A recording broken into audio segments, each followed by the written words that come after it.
Hai, bertemu lagi dengan Sarjana Boi. Assalamualaikum warahmatullahi wabarakatuh. Nah, di sini kita akan membahas tentang kenapa sih atau mengapa sih berharap pada manusia itu sangat menyakitkan. Nah, kali ini kayaknya agak menarik kita bahas di sini ya. Oke, selengkapnya.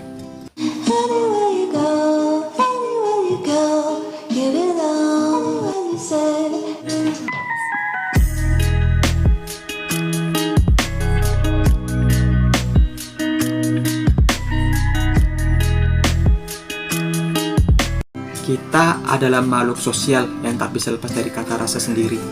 Ketika usia sudah menginjak remaja, pasti menginginkan perhatiannya lebih, bukan? Maksud dari perhatian di sini adalah kasih sayang, keromantisan, keharmonisan. Ya, seenggaknya dari orang terdekat seperti pacar, kekasih, atau pujaan hati. Bener nggak? Karena di satu sisi kita adalah makhluk yang berperasaan, bukan? Tetapi di sisi yang lain, semakin kita terlalu berharap kepada manusia, semakin meyakinkan peluang rasa sakit yang kita alami semakin menyayat, terlebih jika dia tidak membalas perasaan kita. Bahkan Sayyidina Ali bin Abi Thalib pernah berkata seperti ini, "Aku sudah pernah merasakan semua kepahitan dalam hidup, dan yang paling pahit adalah berharap kepada manusia." Sedangkan Sayyidina Ali aja berkata seperti itu, apalagi kita manusia yang biasa, yang insan yang biasa. Sahabat Rasulullah aja pernah berkata seperti itu. Kalau kita kembali berkisah tentang harapan kepada hamba, bahwasanya tiap-tiap diri punya perasaan, dan perasaan itulah yang kerap kali menimbulkan berpuluh hingga ribuan harapan kepada manusia. Nah, sangat banyak sekali ketika kita berharap kepada manusia, tidak sedikit tapi berjuta-juta harapan kita kepada manusia. Itu sebenarnya tidak boleh. Tetapi kita sebagai insan manusia ya harus bisa apa? Karena godaan dan nafsu kita terlalu besar, sulit mengendalikannya. Ya enggak? Nah, seperti lagunya Babang Tanpan kan, yang Pujaan Hati. Ini lagu bener-bener buat kita baper banget nih kan, sampai-sampai ya kalau emang kita meresapi pasti seenggaknya bisa galau lah intinya. Yang Pujaan Hati ini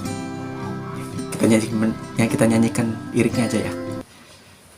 Mengapa kau tak membalas cintaku, mengapa engkau abaikan rasaku, ataukah mungkin hatimu membeku hingga kau tak pernah pedulikan aku. Cobalah mengerti keadaanku dan cobalah pahami keinginanku. Ku ingin engkau menjadi milikku, lengkapi jalan cerita hidupku. Hei pujaan hati, pujaan hati. Nah, liriknya saja sudah buat kita galau kan, sudah buat kita merasa putus asa. Kita menginginkan dia untuk melengkapi jalan hidup kita, tetapi terkadang keinginan kita tidak sejalan dengan apa yang kita inginkan. Sangat menyakitkan. Lagu ini seolah-olah menceritakan tentang keinginannya yang berlebihan, keinginannya yang tidak terkendalikan.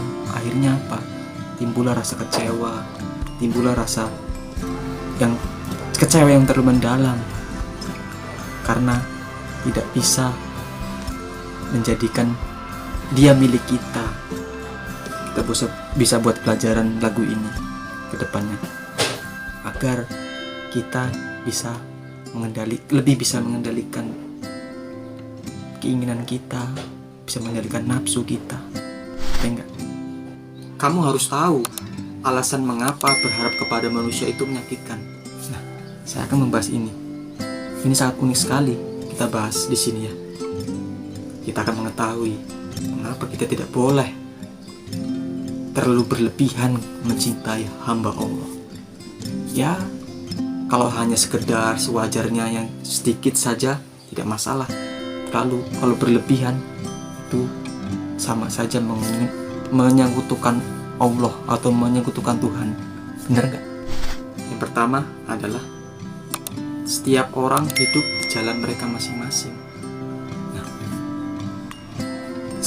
misalnya saja keinginan kita mencintai seseorang, kalau berlebihan itu belum tentu sejalan dengan apa yang diharapkan dia. Oke lah kita mencintai mereka, tapi belum tentu mereka mencintai kita. Begitu saja. Jangan berlebihan. Jangan seolah-olah aku harus mendapatkannya. Demi apapun saya akan bisa lakukan. Ya, ibaratnya seperti lagunya Jaja Miharja, Demi Nyai. Nah, itu apa saja yang akan dilakukan oleh dia. Tapi karena kamu nggak tahu jalan mereka, jalan kita itu masing-masing, nggak sama, nggak sejalan intinya. Sedangkan yang beristri atau bersuami saja kadang harus berdebat soal sejalan. Kadang mereka nggak sejalan apa yang diharapkan suami atau istrinya. Nah, karena jalan manusia itu berbeda-beda, masing-masing nggak sama. Yang kedua adalah harapanmu kepada orang lain berbanding lurus dengan kecewaan yang akan kamu dapatkan. Kamu seolah-olah percaya diri, saya akan mendapatkan dia, saya akan mendapatkan pujaan dari saya. Tapi kenyataannya tidak berbanding lurus dengan apa kecewaan kita nanti. Kamu akan jatuh di lubang yang dalam ketika dia tidak mencintai Anda, ketika dia tidak sama sekali tidak mau dengan Anda. Apa yang harus Anda lakukan? Kamu akan menelan pil pahit dalam kehidupan. Malunya bagaimana ketika kita mengungkap perasaan kita, tapi mereka tidak membalasnya dengan baik. Bahkan ada yang menghina, seolah-olah kita adalah direndahkan. Jangan seperti itu. Sewajarnya saja. Ungkapkan saja, tapi jangan sampai menimbulkan rasa sakit. Kalau emang kamu gentleman, seperti dosen saya pernah berkata seperti ini, kalau kamu mencintai seseorang, ungkapkan saja. Ya, sehingga kamu yang harus yakin kamu tidak bisa mendapatkan dia, tapi kamu sudah mengungkapkan isi hati Anda. Seenggaknya kamu sudah merasa plong, merasa lega setelah mengungkapkan isi hati Anda. Ya, kalau emang dia nggak mencintai, ya biarkan saja. Seenggaknya hati kita sudah terobati. Kita tahu dia tidak akan menerima cinta kita. Seenggaknya kita sudah lega, sudah mengungkapkannya. Benar nggak? Jangan dipendam. Itu akan menggerogoti hati Anda. Itu akan membuat pikiran Anda menjadi kacau. Ya, ketika kita sudah mengungkapkan, pasti lega banget. Saya juga pernah seperti itu. Karena saya bicara seperti ini, karena saya sudah melakukannya. Saya pernah ditolak cewek, saya pernah ditolak seseorang. Makanya saya membuat video ini adalah cara saya. Ketika saya sendiri suka dengan wanita, tapi wanita itu tidak suka dengan saya, ya saya ungkapkan saja. Harapannya 1%, tapi saya buktikan saya gentleman, ungkapkan saja. Pada akhirnya benar, saya ditolak. Ya memang pertama memang kecewa, tapi setelah saya jelaskan, ya gak apa-apalah, emang ini sudah jalannya, dan saya lega, saya bisa mengungkapkan perasaan saya. Akhirnya dia bengong. Mungkin baru kali ini ada cowok yang seperti ini, tidak marah, tidak tersinggung. Nah, itulah wanita juga akan menilai Anda, lelaki juga akan menilai Anda. Jangan takut, ungkapkan saja, jangan dipendam. Itu akan menjadi penyakit di hati Anda. Itu akan menjadi emosi yang tidak terkendali di pikiran Anda. Benar sekali, buktikan saja. Yang ketiga, adalah menimbulkan rasa bersalah karena tidak bisa mewujudkan keinginan. Benar. Akan seolah-olah, kenapa saya tidak bisa mendapatkan dia? Apa yang salah ada di diri saya? Apa karena saya jelek? Akhirnya saya membanding-bandingkan diri saya dengan orang lain. Akhirnya, apa saya jelek? Apa saya kurang ganteng? Apakah saya kurang cantik? Apa saya kurang perfect di mata dia? Akhirnya timbullah rasa bersalah yang selama ini Anda memang sempurna, tapi mengorek-ngorek kesalahan Anda sendiri. Nah, itu sangat fatal sekali. Tidak boleh. Intinya apa adanya dirimu saja. Jangan berlebihan. Jangan menimbulkan bahwa saya adalah tidak sempurna, saya ada jelek, saya memang gak pantas dicintai. Jangan seperti itu. Di luar sana masih banyak yang mencintai Anda. Buktikan saja. Dunia tidak selebar lulu kelor. Tidak seolah-olah kita dalam tempurung. Jangan seperti itu. Dunia itu luas. Masih banyak daerah-daerah lain, masih banyak wanita-wanita dan pria-pria lain. Jangan merasa kecewa. Jangan terlalu mengendam perasaan kepada orang lain. Ya, ikuti alurnya, ikuti prosesnya. Suatu saat akan ada seseorang yang mencintai Anda apa adanya, bukan karena ada apanya. Serius ini. Serius, saya sudah mendapatkannya. Ya, itulah kehidupan. Hukum alam ini tidak bisa dielakkan. Semua yang terjadi pasti terjadi. Yang keempat adalah kurang bersyukur atas nikmat yang telah diberikan Tuhan untukmu. Seolah-olah kita adalah orang yang maaf sekali, orang yang kurang bersyukur. Orang yang bersyukur itu gimana sih? Nafsunya terlalu besar. Menginginkan sesuatu harus terwujud. Tetapi Tuhan sudah baik kali sama kamu. Allah sudah baik sekali sama kamu. Allah sudah memberikan seseorang yang sabar, seseorang yang sudah menanti-nanti Anda, tapi Anda kecewakan.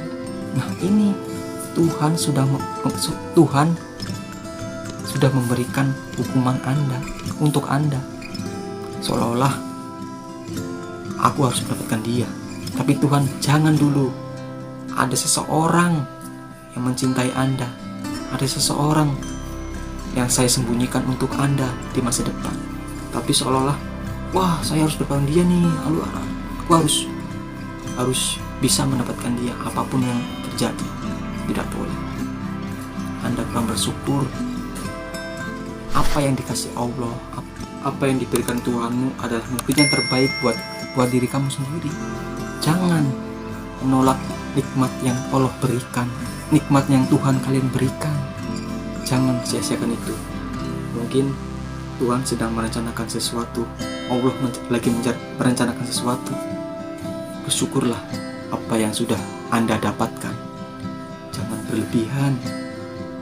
Jangan sia-siakan orang yang sudah mencintai Anda. Lakukan yang terbaik buat mereka.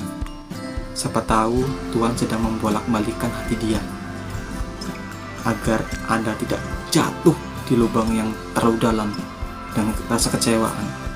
Sebenarnya ritme kehidupan ini adalah roda kehidupan, hanya bola-bola saja, berputar, hanya membolak-balikan. Tetapi ketika kita tidak bisa mengendalikan nafsu kita, tidak bisa mengendalikan apa yang ada di pikiran kita akan terjatuh begitu dalam. Ya gitu tadi, rasa kecewa kepada manusia, ya karena itu adalah salah kamu sendiri. Anda berlebihan, Anda tidak bersyukur. Nah, yang terakhir nomor 5, karena harapanmu hanya patut kamu tujukan kepada Allah. Nah, ini kata yang penting, kata yang terakhir ini. Tunjukkanlah kepada Allah. Tunjukkanlah terima kasih Anda kepada Allah atau Tuhanmu. Lebih tepatnya, tunjukkanlah terima kasih kepadanya atas segala nikmat dan syukur yang telah kamu terima. Hanya dengan itu Allah akan mencintai Anda. Tuhan akan mencintai Anda tanpa diminta. Segala yang kamu perbuat, segala yang kamu yang lakukan, Allah akan maafkan. Justru Tuhan akan memberikan yang terbaik buat Anda, karena yang tidak pernah mengecewakan hati kita adalah Allah. Kita selalu mengeluh, kita selalu apa saja kepada Tuhan, tidak pernah merasa bahwa kamu telah merepotkan Tuhan. Nah, itu tadi 5 agar kamu sadar diri, agar kamu tidak terlalu berharap kepada manusia. Semoga video tadi sangat bermanfaat buat kita semua ya. Kita semua aja dah, nggak usah buat Anda, kita semua. Kita banyak belajar di sini. Enggaknya kita adalah orang yang belajar menjadi orang yang baik, menjadi yang pribadi yang dicintai Allah atau cintai Tuhan Anda. Semoga apa yang kita wujudkan nanti diberkahi oleh Tuhan kita. Amin. Jangan lupa like, komen, dan subscribe. Ya, intinya bantulah channel ini menjadi generasi yang baik, menjadi generasi yang selanjutnya akan memberikan motivasi buat Anda. Atau mungkin nanti kalau kalian punya anak, ya tunjukkan bahwa video ini adalah video yang terbaik. Itu menurut saya, tapi nggak menurut Anda. Ya, intinya sama-sama ayolah membangun channel yang bermanfaat sesuai dengan perintahnya. Ya, jangan lupa like, komen, dan subscribe, karena itu akan membantu saya untuk menjadi lebih semangat, lebih mengunggah video-video yang lebih bermanfaat buat kita semua. Amin. Cukup sekian, terima kasih. Wassalamualaikum warahmatullahi wabarakatuh.